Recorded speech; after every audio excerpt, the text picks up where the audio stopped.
오늘은 조금 다른 주제를 한번 다뤄볼까 합니다. 목사님이셨던 저희 아버지가 살아 계시는 동안은 기독교 신앙에 대한 제 개인적 의견을 공개적으로 하지 않는 것이 아들로서 아버지에 대한 최소한의 예의라고 생각하여 자제하였지만, 작년에 저희 아버지께서 돌아가심으로 저도 이제 기독교에 대한 개인적 의견을 공개적으로 다루어도 되겠다는 생각이 들어 제가 경험하고 지켜본 주변 기독교인들의 모습을 여러분들께 한번 비춰드려서 각자의 거울로 삼는 계기가 되었으면 합니다.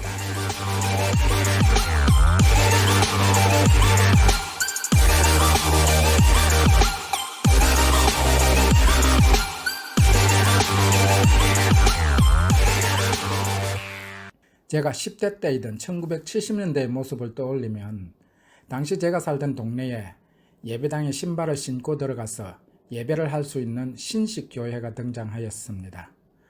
그러자 저희 아버지를 비롯한 여러 목사님들이 합세하여 감히 하나님의 성전에 불경스럽게 신발을 신고 버젓이 앉아서 편하게 예배를 하려고 한다며 이 교회를 이단이라고 규정하고 사람들에게 조심할 것을 설교하였습니다. 그 교회는 당시 기독교 장로회 교단 소속의 교회였던 것으로 기억합니다. 당시는 먹고 살기 어려울 때라 그런지 일요일은 일체 돈을 쓸 수 없도록 하였기 때문에 항상 일요일에 필요한 생필품은 토요일에 준비해 두도록 하였습니다. 주일에 돈을 쓸 수 없어 어떤 이는 일요일 날 버스를 타지 않고 걸어서 교회에 참석하여 믿음이 좋은 사람으로 많은 칭송을 받았고, 감기나 독감이 걸려도 약을 사 먹지 않고 오로지 기도에 매달려 결국 병을 이기면 신앙이 매우 좋은 사람으로, 혹시라도 병을 이기지 못하여 약을 사 먹더라도 다른 교인들에게는 약을 사 먹지 않고 기도로 나은 것이라 허풍 떨던 시대였습니다.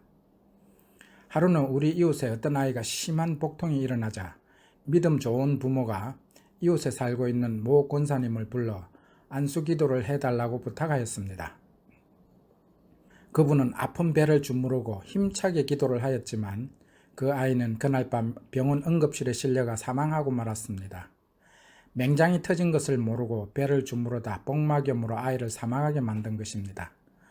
얼마 후 권사님은 과실치사로 구속되어 수갑을 차고 현장 검증을 나오는 모습을 목격하고 어린 나이에 많은 충격을 받았습니다. 조현병을 앓던 30대 여성이 목사에게 안수 기도를 받다가 숨졌습니다. 기도를 받다가요. 부검 결과 장기가 파열되고 출혈도 심했던 것으로 드러났습니다. 1970년대 말부터 컬러 방송이 등장하고 다양한 미디어가 나오면서 유행가가 널리 퍼지게 되자 교회에서는 세속적이라며 유행가를 부르거나 주일날 TV 시청을 금하기도 하였습니다. 즉, 주일 성수를 위해서는 경건하게 성경을 묵상하며 지내야 한다는 것이었으며, 소위 믿음 좋은 집사님, 장로님들은 모두 그렇게 한 것으로 알고 있습니다. 특히 중독성이 있다는 이유로 술, 담배는 교인이 절대 해서는 안 될 마약과도 같은 것이었지만, 같은 중독성을 가진 콜라나 커피는 교인들 간 접대 음식으로 널리 사용되었습니다. 제가 1982년부터 경찰에 투신하여 외사 형사로 근무할 무렵 나이 많은 동료 형사가 저에게 자랑스럽게 한 말이 생각납니다. 자신은 부당하게 돈 봉투를 받아도 그 중에 11조를 떼어 하나님께 바치기 때문에 아무런 문제가 없다고 하였습니다. 1987년 한국경찰의 부패함과 한국교회의 구태한 신앙생활에 염증을 느껴 돌파구를 찾던 중 호주 유학을 결심하여 서부 호주 퍼스로 유학을 왔습니다. 호주에 와서 보니 교인들이 가끔 와인도 한 잔씩 곁들이면서 식사도 하는 등 한국보다 훨씬 유연하고 자유로운 신앙생활을 하고 있었습니다. 그렇지만 한국의 새벽기도나 11조 강조 등은 여전히 빠지지 않는 주요한 신앙 요소로 작용하고 있었습니다. 기독교인의 참모습은 과연 무엇일까요? 종파와 역사, 지역에 따라 다른 신앙의 모습이 분명 존재하는 것을 경험으로 알고 있습니다만, 여기에 대한 명쾌하고 합리적인 해답은 아쉽게도 보이지 않습니다.